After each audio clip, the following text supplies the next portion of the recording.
Welcome to my vlog guys. Ayan, kita nyo nagluto ako ng hipon. Pero nilagay ko lang siya sa mainit na tubig guys. Ayan na siya guys. O, diba? Simpleng luto lang. Tapos, ayan na po ang gulay. Ayan siya. Ayan, ang bawang. Tapos yan, mag-umpisa na. Ilagay na natin yung mantika ng kaunti. Painitin natin at para isunod naman natin ang bawang. O, diba? Walang sibuyas yan guys. Bawang lang. Yan, ang panggisa ko sa gulay dito sa mga amo ko. Diba? Yan, inikos-mikos lang natin ang bawang, no? Para magiging kahit pa paano kaunting brown lang guys. Diba? Tapos ayan na, nilagay ko na yung gulay at lagyan natin ng kaunting tubig. O diba? Kaunti lang guys, para naman hindi lalangoy ang ating gulay. O diba? Dahil ayan, takpan muna natin ng mga ilang minuto lang. Tapos ayan na, o diba? Tapos imikos-mikos natin syempre yan. Ang nasa ilalim ay magiging ibabaw at ang ibabaw ay magiging ilalim. Kumbaga salit-salitan lang. Timplahan na natin guys. Ayan, o diba? Para magiging masarap. Ayan, imikos-mikos uli guys. O, ayan na ang ating finished product ng ating gulay. O, diba guys? Sulit. O, at ayan ang ating fish. O, diba? Yan, i-steam lang niya yan siya guys. O, diba? At lagyan natin yan siya ng spring onion. Ayan na, init na ang aking tubig. O, kita nyo?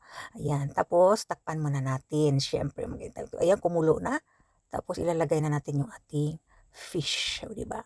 Lutuin lang natin siya ng 10 to 15 minutes. Takpan muna natin siyempre.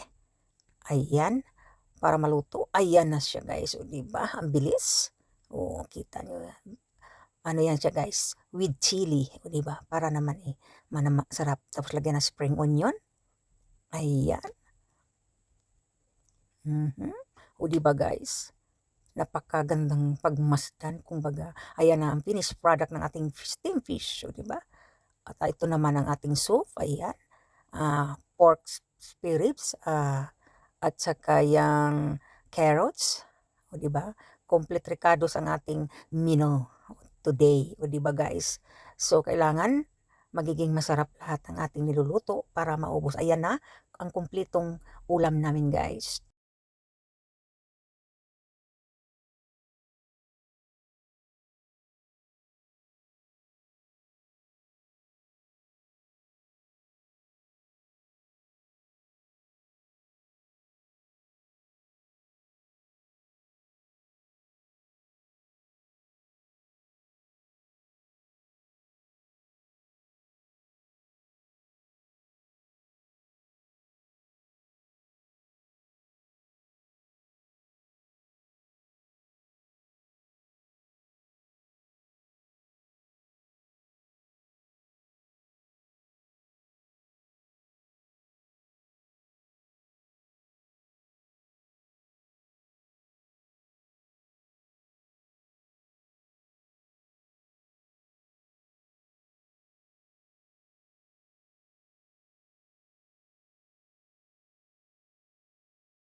Thank you for watching guys. I love you. Mwah.